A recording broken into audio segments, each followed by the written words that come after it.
chapter 12. The Lord sent Nathan to David. When he came to him, he said, there were two men in a certain town, one rich and the other poor.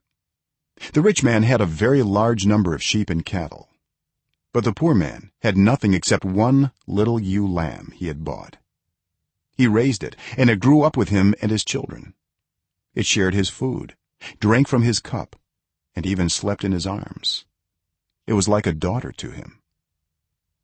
Now a traveler came to the rich man, but the rich man refrained from taking one of his own sheep or cattle to prepare a meal for the traveler who had come to him. Instead, he took the ewe lamb that belonged to the poor man and prepared it for the one who had come to him. David burned with anger against the man and said to Nathan, as surely as the Lord lives, the man who did this must die. He must pay for that lamb 4 times over, because he did such a thing and had no pity. Then Nathan said to David, you are the man.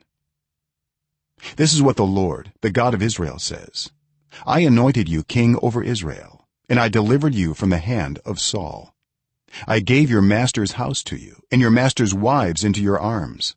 I gave you all Israel and Judah. And if all this had been too little, I would have given you even more. Why did you despise the word of the Lord by doing what is evil in his eyes? You struck down Uriah the Hittite with the sword and took his wife to be your own. You killed him with the sword of the Ammonites.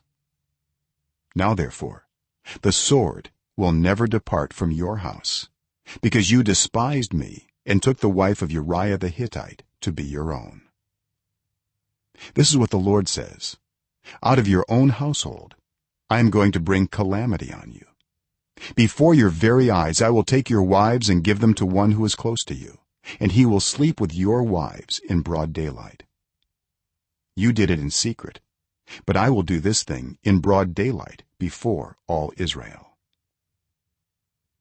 Then David said to Nathan, I have sinned against the Lord.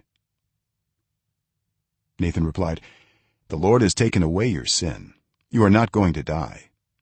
But because by doing this you have shown utter contempt for the Lord, the son born to you will die. After Nathan had gone home, the Lord struck the child that Uriah's wife had borne to David, and he became ill. David pleaded with God for the child. He fasted and spent the nights lying in sackcloth on the ground. The elders of his household stood beside him to get him up from the ground, but he refused, and he would not eat any food with them. On the 7th day the child died. David's attendants were afraid to tell him that the child was dead, for they thought, while the child was still living, he wouldn't listen to us when we spoke to him. How can we now tell him the child is dead? He may do something desperate. David noticed that his attendants were whispering among themselves, and he realized the child was dead. Is the child dead? He asked. Yes, they replied. He is dead. Then David got up from the ground. After he had washed, put on lotions, and changed his clothes, he went into the house of the Lord and worshipped.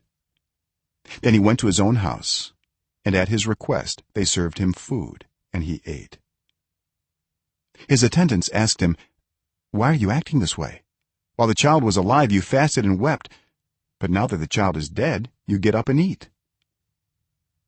He answered, while the child was still alive I fasted and wept. I thought, who knows, the Lord may be gracious to me and let the child live. But now that he is dead, why should I go on fasting? Can I bring him back again? I will go to him, but he will not return to me. Then David comforted his wife Bathsheba, and he went to her and made love to her. She gave birth to a son, and they named him Solomon. The Lord loved him, and because the Lord loved him, he sent word through Nathan the prophet to name him Jedediah. Meanwhile Joab fought against Rabbah of the Ammonites and captured the royal citadel. Joab then sent messengers to David saying, I have fought against Rabbah and taken his water supply. now muster the rest of the troops and besiege the city and capture it otherwise I will take the city and it will be named after me." So David mustered the entire army and went to Rabbah and attacked and captured it. David took the crown from their king's head and it was placed on his own head. It weighed a talent of gold and it was set with precious stones.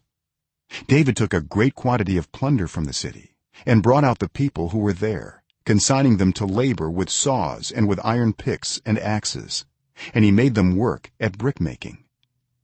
David did this to all the Ammonite towns. Then he and his entire army returned to Jerusalem.